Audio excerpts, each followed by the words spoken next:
Hello, tile friends. Welcome back to another episode of Tile Money, the podcast where we discuss the business of being a tile installer. Today I've got another great interview with a good tile installer named Dan Hecox. I was able to catch up with him on the last day of coverings, and I'm glad I did.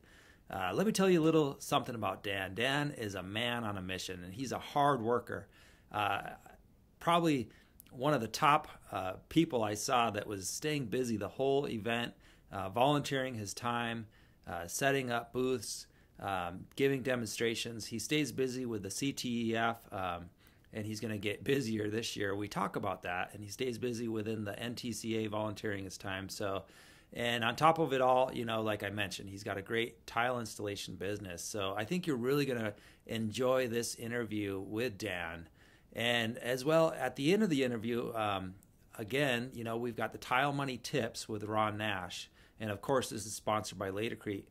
And, Ron is helping us with some of these negotiation tactics and tips. So today we talk about 4 or 5 power tips when we think about sources of power within negotiations. So I found it very interesting, and I'm finding myself listening to these a couple times because there's a lot of value in there. So thank you again, Ron, for taking your time and sharing with us some of this knowledge. And thank you, friends, for the feedback that you've been giving me. I'm going to keep this up because you've been saying that you've been enjoying this. So let me know if there's anything else that you want me to discuss, or maybe somebody I can interview. And again, I have a series of interviews here set up in the coming weeks you're going to hear, and I'm always looking for more. So let me know, and I'm enjoying getting to know you as always. So thanks again to the National Tile Contractors Association for making this podcast happen. I really appreciate it. So friends, enjoy today's episode with Dan. All right, tile friends, I've got another edition of the Tile Money Podcast here on the last day of coverings, and I'm squeezing in a few more great interviews. I've been hanging out with Dan off and on throughout the time, getting to know you a little bit. It's really been a pleasure, Dan. Thanks for being a guest here. You're welcome. Glad to be here. Thank you for having me, Luke. Yeah, it's my pleasure. What kind of hobbies? We want to talk about your business and where you're at in the country and what you're doing there. We want to also talk about the NTCA because I see you running around. You're very involved, so I want to know what's going on there. But what kind of hobbies do you have? Flying. I have a buddy I fly with. We fly all over the place. Okay. Working on my pilot's license also. Oh, good. Other than that, Nebraska football. Okay. Golfing, and then just kind of yard work, building rocking horses, and relaxing. Oh, man, that sounds nice. Yes. I've always wanted to fly. I guess it's a goal of mine. Keep dreaming, you can get there. Pretty awesome, huh? Yes. Yeah, that's what Steve Rosh says. You know Steve? Yes, I do. Yeah, good deal. So what does your company look like today? What is the name of it? Where is it? Custom Shower and Tile of Nebraska. Okay. And I'm located in York, Nebraska, just outside of Lincoln. And it sounds like you specialize in showers and yes, bathroom remodels? Predominantly showers. They're probably 90% of my business. Okay. And then other than that, just other tile work. Nice. So what size company? It's just yourself? Is that correct? Just myself, and once in a while, a few part-time people. Okay, as needed. Yes. Yeah, excellent. So how do you, we were talking a little bit. I was asking you how you market your business, and you were saying, I've been there a while. You want to talk about how customers find you? Yes. I've been in business almost 30 years. I started in 1990. Oh, yeah. At that time, I was a general contractor. Yeah. I've been in construction 40 years and setting tile over 20. Okay. It wasn't until I was working with my local distributor and taking them in pictures when they asked, why aren't you doing this all the time? The tile work. They said, your work is beautiful. You should just be focusing on this. Okay.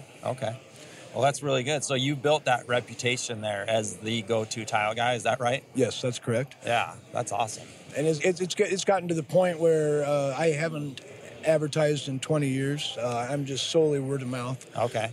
What obstacles have you overcame over the course of those 20, 30 years? Probably part of that, just competing against other contractors, bidding against unqualified labor who are bidding it way cheaper than I was. Yeah. and trying to set myself apart as qualified labor, as somebody who specializes in certain things. So what did you do? That was where I just went to tile work.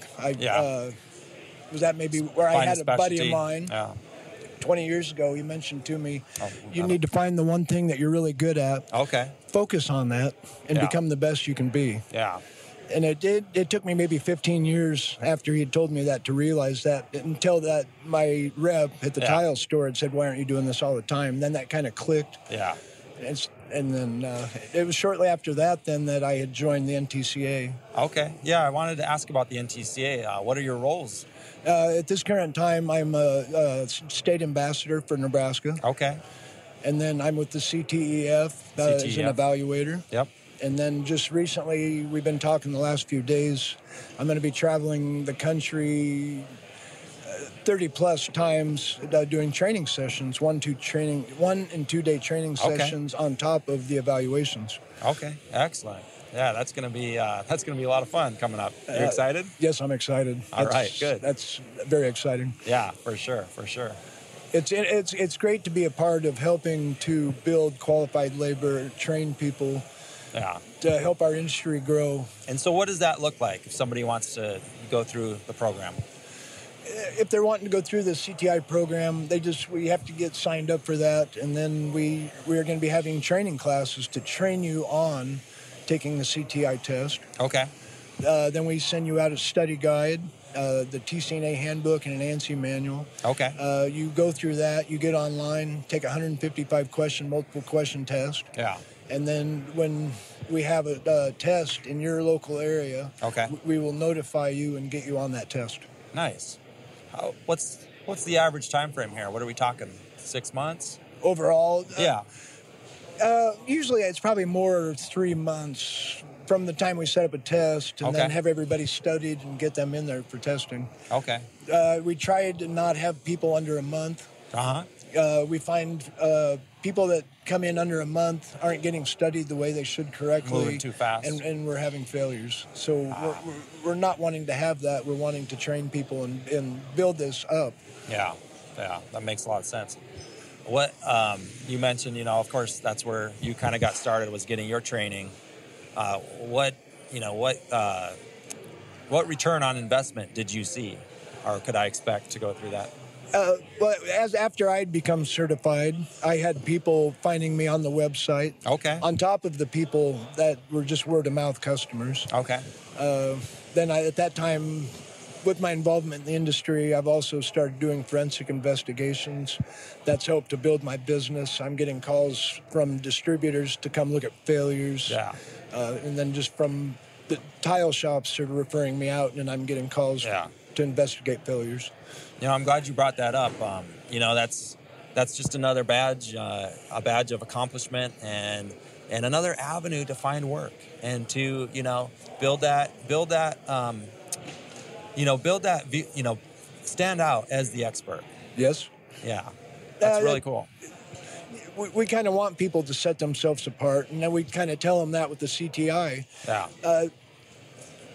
Until you become a CTI, you really haven't proven yourself to your peers or the industry. Okay. But by taking that CTI test, you're showing your customers, hey, I've went to the industry, I've proven myself, I know the basics. Yeah. And then from there, you can continue on. We have the acts.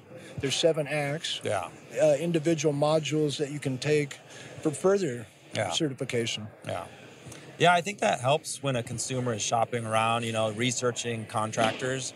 That helps to make it clear in their mind that they're hiring the expert, the person who's kind of involved and interested in best practices. Because, like my wife, I have a lot of discussions because she comes, she's not on a tile installer like myself. Yes. And she talks about it's confusing. It's confusing to know who to hire. So we want as many tools in our tool belt, that help us sell the job.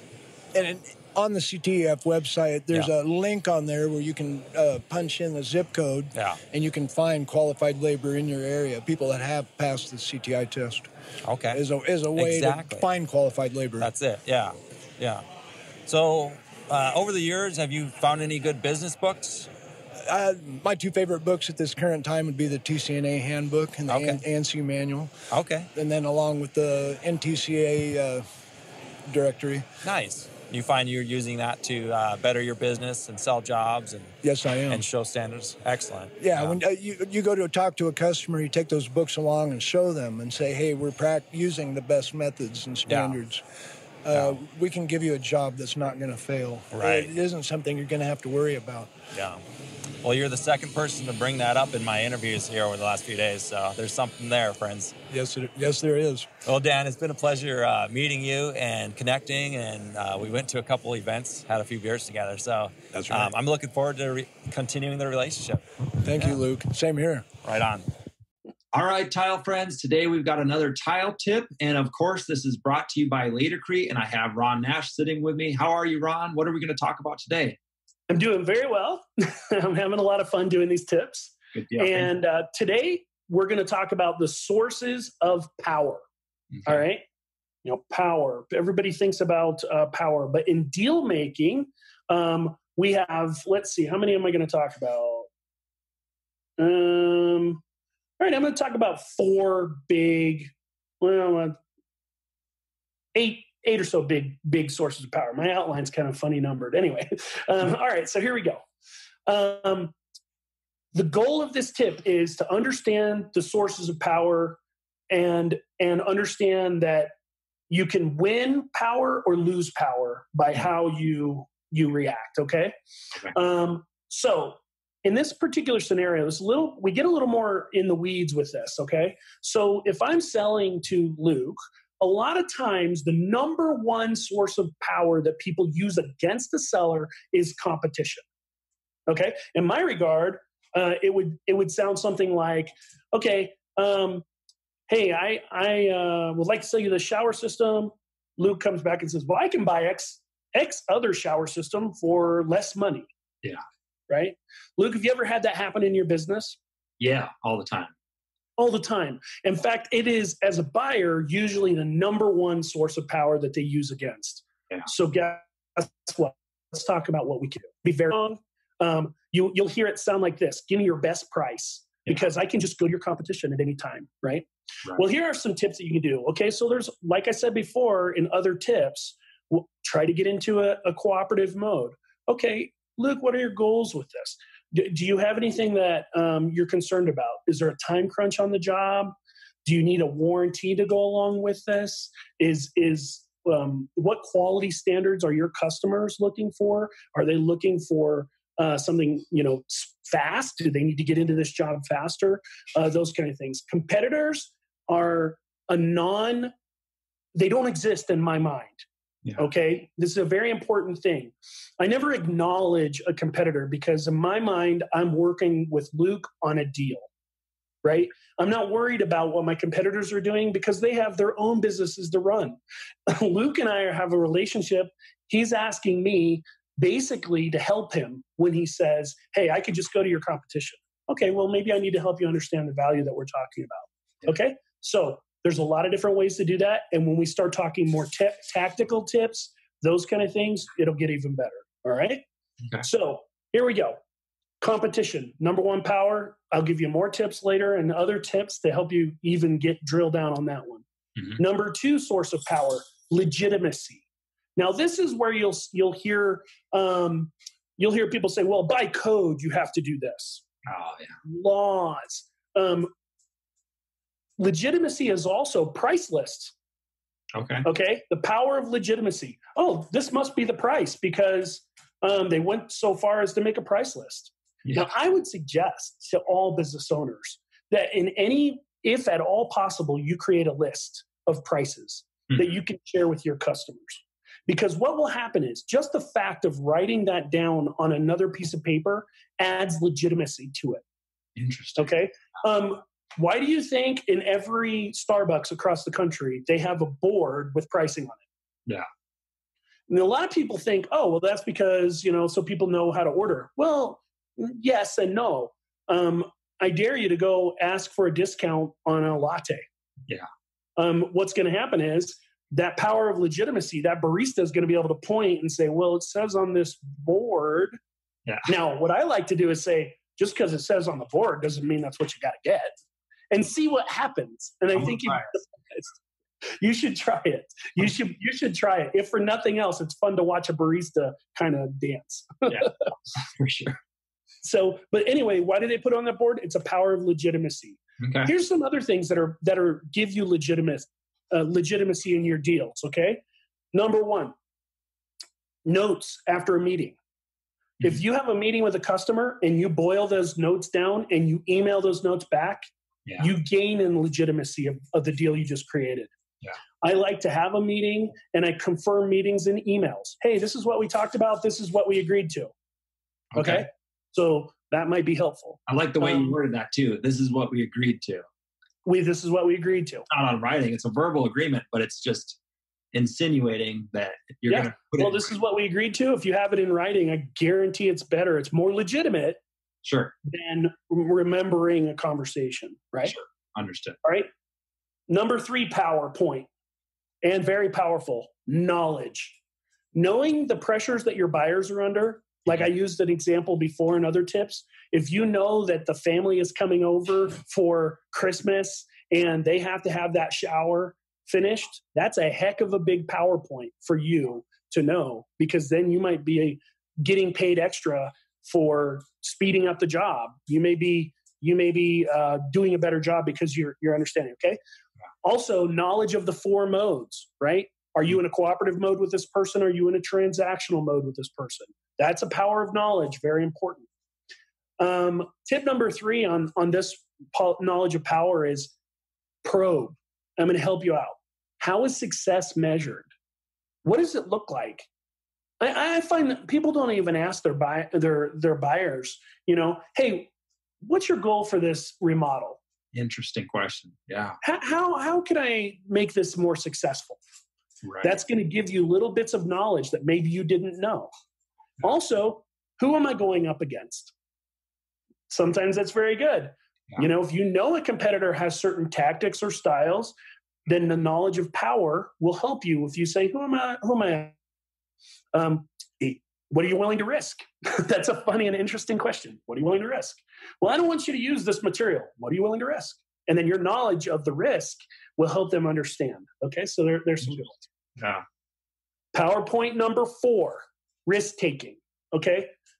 People are irrational, very irrational. And there's a book that I'd suggest that everybody think about reading. It's called The Science of Fear. Mm-hmm. All right? The Science of Fear will help you understand that people will do crazy things for security. Crazy things. Like, for example, your kids, if you were to poll 100 adults and you were to say, is it safe for your child to walk to school?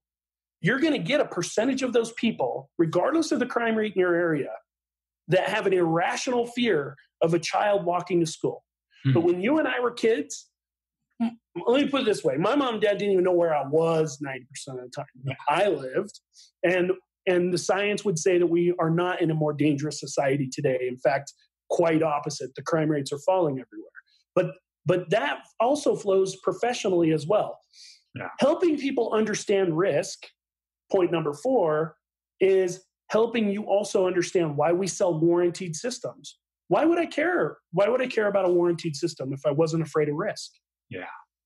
Right? So point number 4 is understanding humans cherish safety and security. You will be able to sell better understanding not how to scare them. That's not the point. But how to make sure that they understand that you're helping them manage their risk. And a lot of times they don't know that there is a risk. And so as a professional, knowledge power, you're going to exercise your knowledge of how to keep them away from risk. Yeah. Right? Time and effort are very big power points. This is PowerPoint number 5. All right. Deal making is hard work. The longer I can get Luke to deal with me, the longer I can get him to work on our deal together, the odds are that we will win together. Yeah. Because it's an investment. They've made an investment. They don't want to make that same investment. Did you know that in residential remodeling, the average, according to the NAHB, the average number of bids that people get are 1. for everything. Yeah. Well, a lot of people think, oh, well, I'm up against everybody in town. But you got to realize that in order to get an estimate for a remodel, it's actually kind of a pain in the neck. Yeah. And typically people who show up, they want to do the work. All of the things that make you a good negotiator start out with tip number one. You apply all those. Typically speaking, they're not going to go somewhere else. Yeah. Also, there's a poker term called pot committed. Anybody ever heard of that? So pot committed is after all these bets are made, and especially in Texas Hold'em poker, the pot gets bigger and bigger and bigger. Before you know it, you have so many chips invested that you might as well see what's on the river. I've done that. Everyone's done that. Guess what? That works on the power of time and effort. You put enough time and enough effort in that you're going to continue to gamble. Negotiation is no different. No different. All right. So the last four are they're kind of lumped together. I can't rank them for you, but it's cash, money, right? Cash is king. Well, I will tell you that if you have a lot of cash in your bank account as a war chest, you will negotiate better. Cash can put you in situations that you would never be able to be in before. So I always suggest to business owners that they create a war chest. You never know when you're going to need it. Also, if they're paying you in cash, think about it. I don't want to get IRS-y on anybody, but cash is king. Let me just say that. Yeah. Negotiation skills are power. The better deal you can put together, you're going to have more power. And then finally, friendships. Yeah. I cannot tell you how powerful a friendship is because people buy from who they like. Yeah. Always. So if you can make friends easily, that's probably the best negotiation training that you'll ever need. And everything else is just pretty much details on top of that. Yeah. So there's my tip today. Perfect. This is a beautiful tip, Ron. Thank you for taking the time. And I'm enjoying these tips. And friends, I hope you are as well. We'd love to hear back from you. I love talking to you on social media. And you can call me anytime. So looking forward to ongoing interviews. And thank you again, Ron. No problem. Odds are next time I'll have a new shirt on. Perfect. And I might wear a different hat.